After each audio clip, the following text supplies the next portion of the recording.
Caius Marius, from Plutarch's Lives, translated by John Dryden, revised by Arthur Hugh Clough. We'll probably conclude with this program. This woman was supposed not very well affected towards him upon an old account. One Tinius had formerly married this Phania, from whom she afterwards, being divorced, demanded her portion, which was considerable, but her husband accused her of adultery. So the controversy was brought before Marius in his 6th consulship.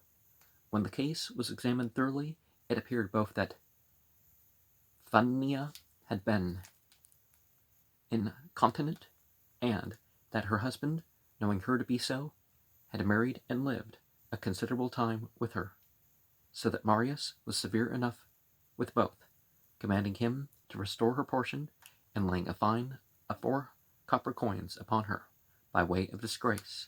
But Phania did not then behave like a woman that had been injured, but as soon as she saw Marius, remembered nothing less than old affronts, took care of himself according to her ability, and comforted him. And it said that the best of men will marry of the best of women, right? And so there's certain qualities, like, well, okay, the terms of the marriage would be this, but, pick people who are good people ahead of time. Don't expect people to settle down and turn their life around just because they're married, Just like a man who's a drunkard is like, well, if I marry him, I'll have to stop drinking. It's like, well, make sure that that's the case beforehand if you're making that the deal. Or, whatever the deal is. But he made her his returns and told her he did not despair, for he had met with a lucky omen, which was thus: when he was brought to Phania's house, as soon as the gate was opened, a donkey came running out to drink at a spring hard by, and giving a bold and encouraging look, first stood still before him, then brayed aloud and pranced by him, from which Marius drew his conclusion, and said that the fates designed his safety, rather by sea than by land, because the donkey neglected his dry fodder, and turned from it to the water. Having told Phania this story, he bade the chamber door to be shut and went to rest. Well, sometimes the animal or the human would, needs to hydrate themselves before they can have something dry, but sometimes it's just the one that they want. It's like people overeat because they don't get enough to drink. People overeat because they don't get something. That's the thing.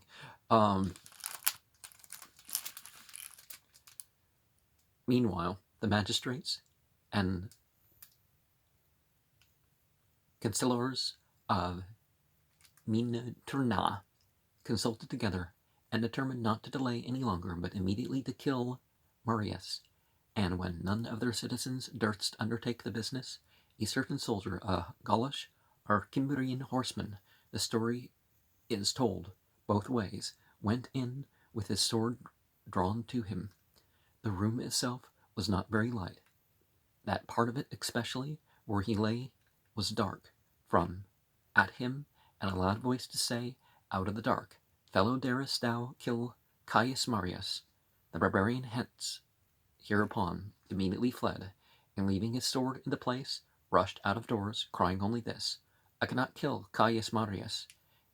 At which they were all at first astonished, and presently began to feel pity and remorse and anger themselves for making so unjust and ungrateful a decree against one who had preserved Italy, and whom it was bad enough not to assist. Let him go, said they, were he pleased to banishment, and find his fate somewhere else. We only entreat pardon of the entities for thrusting Marius, distressed and deserted, out of our city. Impelled by thoughts of this kind, they went into a body into the room, and, taking him amongst them, conducted him towards the seaside, on his way to which, though every one was officious to him, and all made what haste they could, Yet a considerable time was likely to be lost, for the grove of Marica, as she is called, which the people hold sacred and make it a point of religion not to let anything that is once carried into it be taken out, lay just in their road to the sea, and if they should go round about, they must needs come very late thither. At length one of the old men cried out and said, there was no place so sacred but they might pass through it for Marius's preservation, and thereupon, first of all, he himself, taking up some of the baggage that was carried for his accommodation to the ship, passed through the grove, all the rest immediately, with the same readiness accompanying him, and one Balaus, who afterwards had a picture of these things drawn and put in a temple at the place of embarkation. All these people putting their own events in the temple. I mean, the myths are about us, but it's taking it too far, isn't it? Having by this time provided him a ship, Marius went on board, and hoisting sail was by fortune thrown upon the island Ahnaria, where, meeting with Granius and his other friends, he sailed with them for Africa, but their water failing them in the way, they were forced to put in near Eryx in Sicily, where was a Roman quaestor on the watch, who all but captured Marius himself in his landing, and did kill 16 of his retinue that went to fetch water. Marius, with all expedition, losing thence, crossed the sea to the isle of Meninx, where he first heard the news of his son's escape with Cethegus, and of his going to implore the assistance of Empsal, king of Numidia. With this news being somewhat comforted, he ventured to pass from that isle towards Carthage. Sextilius, a Roman, was then governor in Africa, one that had never received either any injury or any kindness from Marius, but who, from compassion, it was hoped might lend him some help. But he was scarce got ashore with a small retinue, when an officer met him and said, Sextilius, the governor, forbids you, Marius, to set foot in Africa. If you do, he says, he will put the decree of the Senate in execution, and treat you as an enemy to the Romans. When Marius heard this, he wanted words to express his grief and resentment, and for a good while held his peace, looking sternly upon the messenger, who asked him what he should say, or what answer he should return to the governor. Marius answered him with a deep sigh, Go tell him that you have seen Caius Marius sitting in exile among the ruins of Carthage, appositely applying the example of the fortune of that city to the change of his own condition. In the interim, Hiempsal, king of Numidia, dubious of what he should determine to do, treated young Marius and those that were with him very honorably, but when they had a mind to depart, he still had some pretense or other to detain them, and it was manifest he made these delays upon no good design. However, there happened an accident that made well for their preservation. The hard fortune which attended young Marius, who was of a comely aspect, touched one of the king's concubines, and this pity of hers was the beginning and occasion of love for him. At first he declined the woman's solicitations, but when he perceived that there was no other way of escaping, and that her offers were more serious than for the gratification of intemperate passion, he accepted her kindness, and she, finding a means to convey them away, he escaped with his friends and fled to his father. As soon as they had saluted each other and were going by the seaside, they saw some scorpions fighting, which Marius took for an ill omen, whereupon they immediately went on board a little fisher boat, and made towards Cercinus, an island not far distant from the continent. They had scarce put off from shore when they espied some horse, sent after them by the king, with all speed making towards that very place from which they were just retired, and Marius thus escaped a danger, it might be said, as great as any he had ever incurred. Now, of course, no one's excusing adultery here, but let's be real, and this thing of keeping and collecting women that one doesn't attend to, isn't that the whole point? For thousands of years, there's these cases of, well, the king would visit them once a year. Once a year. And then wonder why they ran off with other people. At least one of them would. At Rome, news came that Sulla was engaged with Mithridates, his generals. In Boeotia, the consuls, from factitious opposition, were fallen to downright fighting, whereupon Octavius, prevailing, drove Cinna out of the city for attempting despotic government, and made Cornelius Merula consul in his stead, while Cinna, raising forces in other parts of Italy, carried the war against them. As soon as Marius heard of this, he resolved with all expedition to put to sea again, and taking with him from Africa some Mauritanian horse, and a few of the refugees out of Italy, altogether not above 1,000, he, with his handful, began his voyage, arriving at Telamon in Etruria, and coming ashore, he proclaimed freedom for the slaves and many of the countrymen, also, and shepherds thereabouts, who were already freemen. At the hearing his name, flocked him to the seaside. He persuaded the youngest and strongest to join him, and in a small time got together a competent force, with which he filled 40 ships.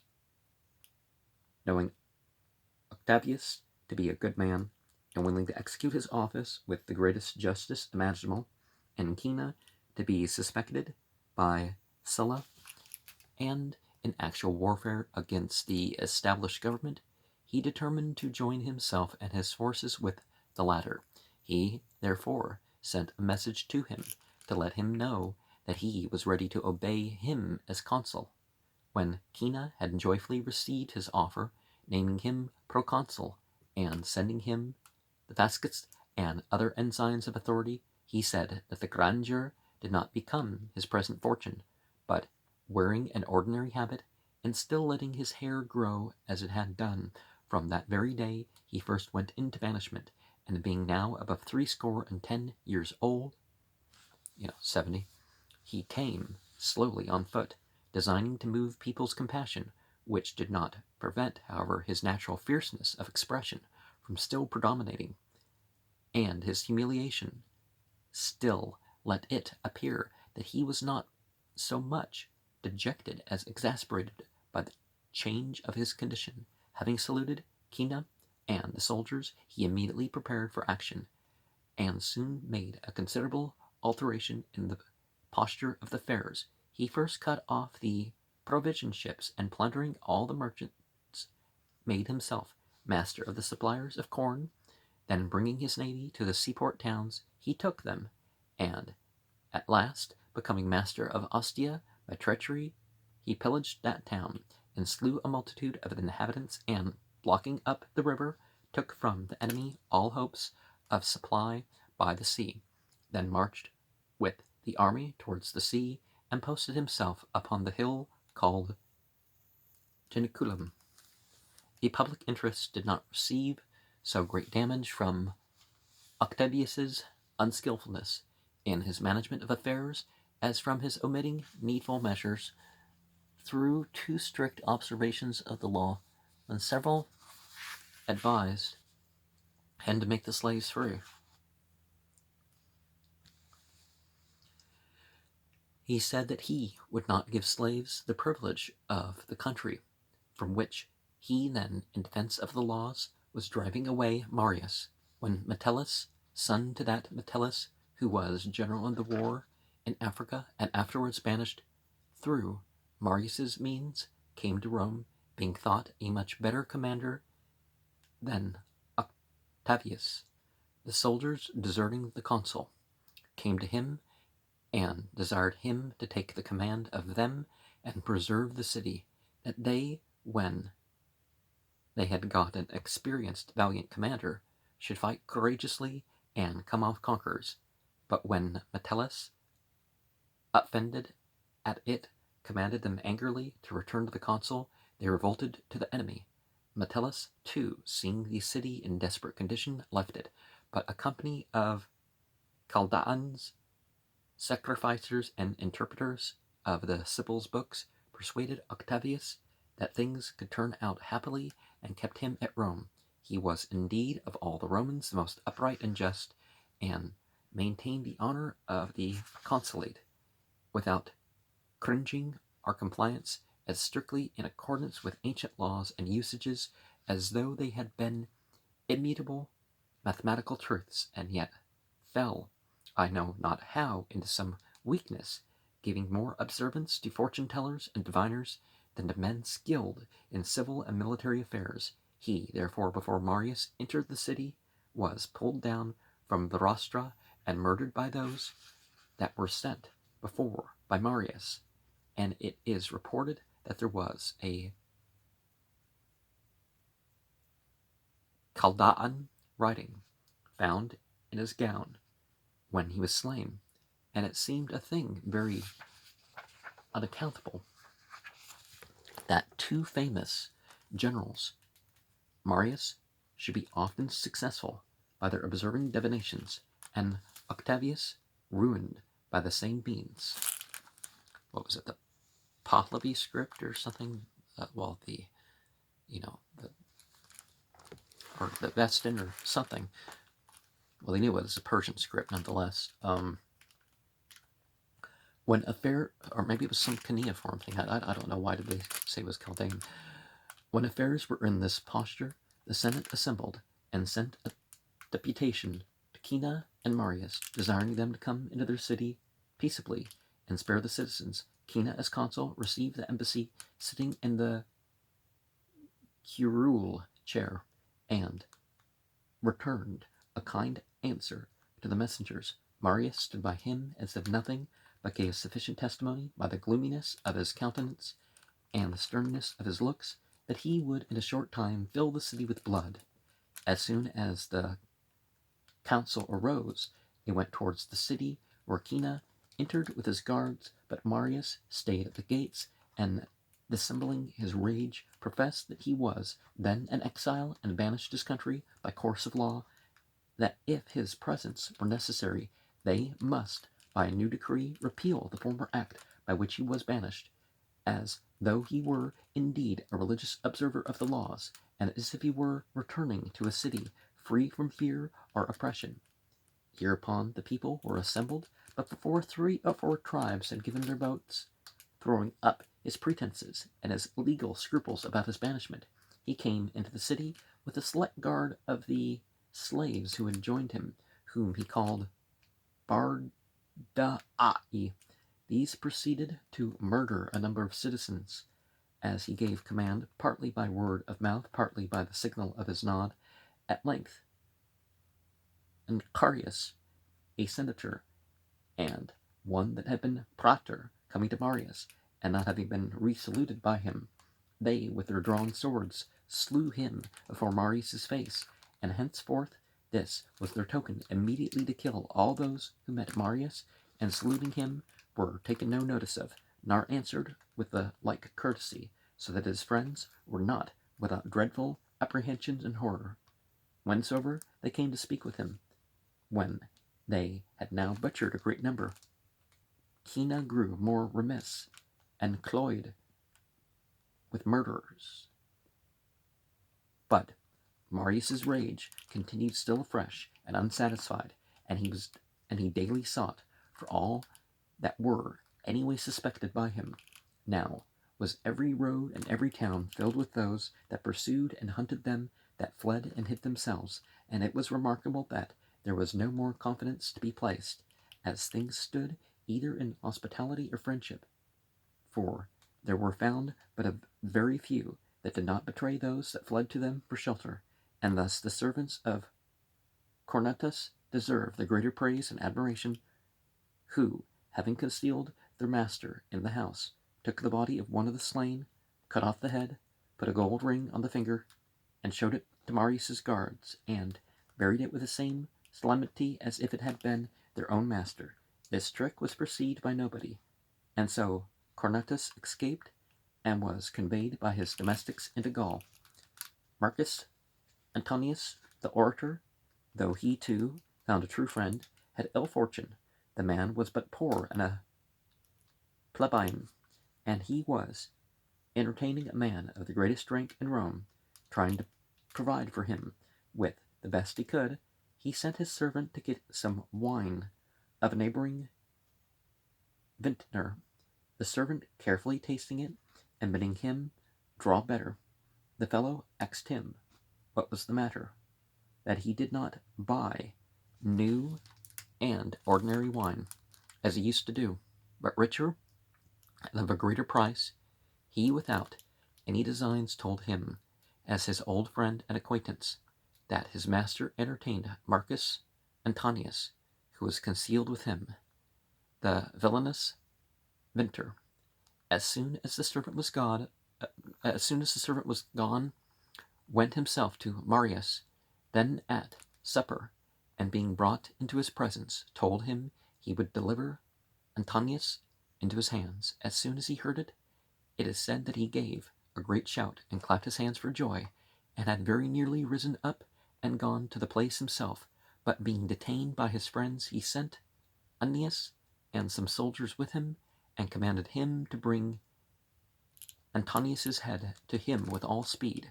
When they came to the house, Annius stayed at the door, and the soldiers went upstairs into the chambers, where, seeing Antonius, they endeavored to shuffle off the murder from one another.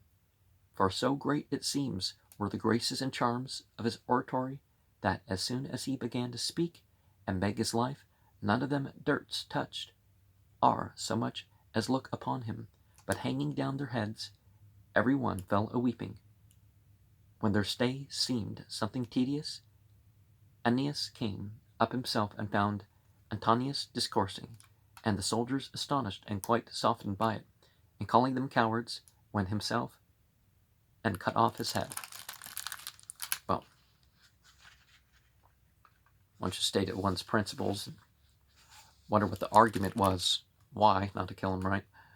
Catullus Lutatius, who was colleague with Marius, and his partner in the triumph over the Cimbri, when Marius replied to those that interceded for him and begged his life, merely with the words, "He must die," shut himself up in a room, and, making a great fire, smothered himself, when maimed and headless carcasses were now frequently thrown about, and, trampled upon the streets, people were not so much moved with compassion at the sight, as struck into a kind of horror and consternation.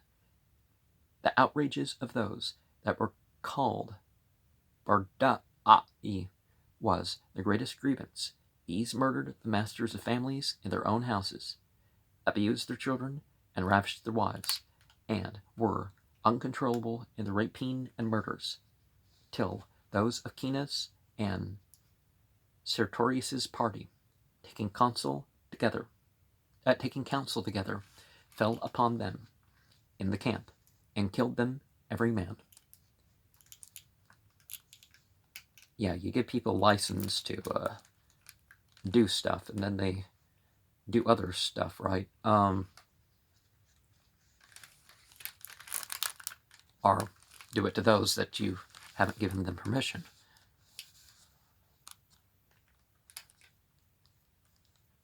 In the interim, as if a change of wind was coming on, then came news from all parts that Sulla, having put an end to the war with Mithridates, and taking possession of the provinces, was returning into Italy with a great army. This gave some small respite and intermission to those unspeakable calamities. Marius and his friends, believing war to be close at hand, Marius was chosen consul the 7th time, and appearing on the very calends of January, the beginning of the year, through one Sextus Lucinus from the Tarpeian precipice. An omen, as it seemed, portending the renewed misfortunes both of their party and of the city. I'm blaming the tumble here. Marius himself, worn out with labor and sinking under the burden of anxieties, could not sustain his spirits, which shook within him with apprehension of a new war and fresh encounters and dangers of the formidable character of which he knew by his own experience he was not now to hazard the war with Octavius or Merula, commanding an inexperienced multitude, or seditious rabble, but Sulla himself was approaching the same who had formerly banished him, and since that had driven Mithridates as far as the Euxine Sea. Perplexed with such thoughts as these, and calling to mind his banishment and the tedious wanderings and dangers he underwent, both by sea and land, he fell into despondency, nocturnal frights, and unquiet sleep, still fancying that he heard someone telling him that the lion's lair is dangerous, though the lion be not there.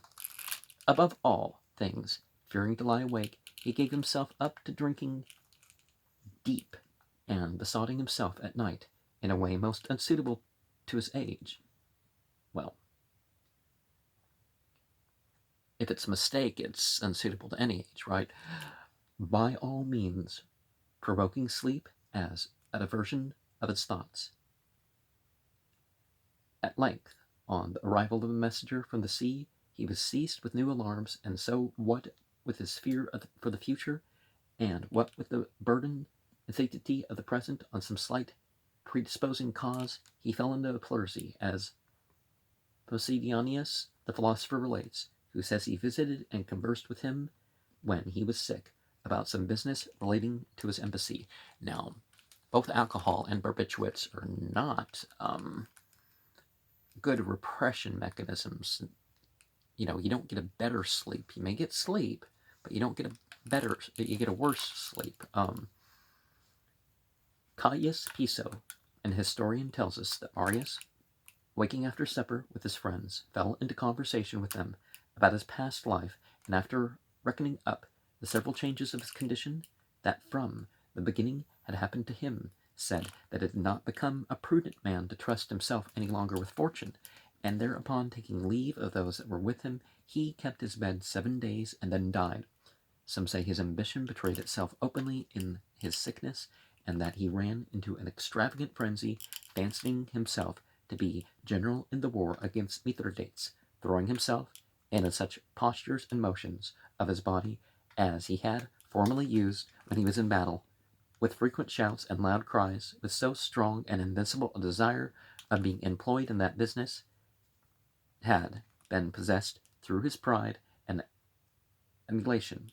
Though he had now lived 70 years, he was the first man that ever was chosen 7 times consul, and had an establishment and riches sufficient for many kings. He yet complained of his ill fortune, that he must now die before he had attained what he desired. Plato, when he saw his death approaching, thanked the guiding providence and fortune of his life, first, that he was born a man and a Grecian, kind of like a later Jewish prayer, right? Where they thank God that they were born a Jew, not a Gentile, a man and not a woman. And by Gentile, I mean nobody's born turning their back on God, but the insult where they act like everybody who doesn't claim to be a Jew is somehow an atheist or a polytheist or somebody who is a God rejecter of another sort. Literally, that's what the words for Gentile in the Bible mean. It has nothing to do with different nationality or something. Not a barbarian or a brute. And next, that he happened to live in Socrates' age, and so, indeed, they say that Antipater of Tarsus, in like manner, at his death calling to mind the happiness that he enjoyed, did not so much as omit his prosperous voyage to Athens, thus recognizing every favor of his indulgent fortune with the greatest acknowledgments, and carefully saving all to the last in that safest of human treasure chambers, the memory. Unmindful and thoughtless persons, on the contrary, let all that occurs to them slip away from them as time passes on, retaining and preserving nothing. They lose the enjoyment of their present prosperity by fancying something better to come, whereas by fortune we may be prevented to this, but that cannot be taken from us. Yet they reject the present success as though it did not concern them, and do nothing but dream of future uncertainties, not indeed unnaturally, as till men have by reason and education laid a good foundation for external superstructures, in this seeking after and gathering them that can never satisfy the unlimited desires of their mind. Thus died Marius on the 17th day of his 7th consulship, to the great joy and content of Rome, which thereby was in good hopes to be delivered from the calamity of a cruel tyranny. But in a small time they found that they had only changed their old and worn-out master for another young and vigorous. Yeah, that's what happens when you have this Messiah complex, that society doesn't... I don't have to change. Society hasn't changed. We just have to get the right leader. So much for another, young and vigorous, so much cruelty and savageness did his son Marius show in murdering the noblest and most approved citizens. At first being esteemed resolute and daring against his enemies, he was named the son of Mars, but afterwards, his actions betraying his contrary disposition, he was called the son of Venus. At last, besieged by Sulla in Praeneste, where he endeavored in many ways, but in vain, to save his life, when on the capture of the city there was no hope of escape, he killed himself with his own hand. And, well, very often we don't figure out who was really dignified until towards the end, right?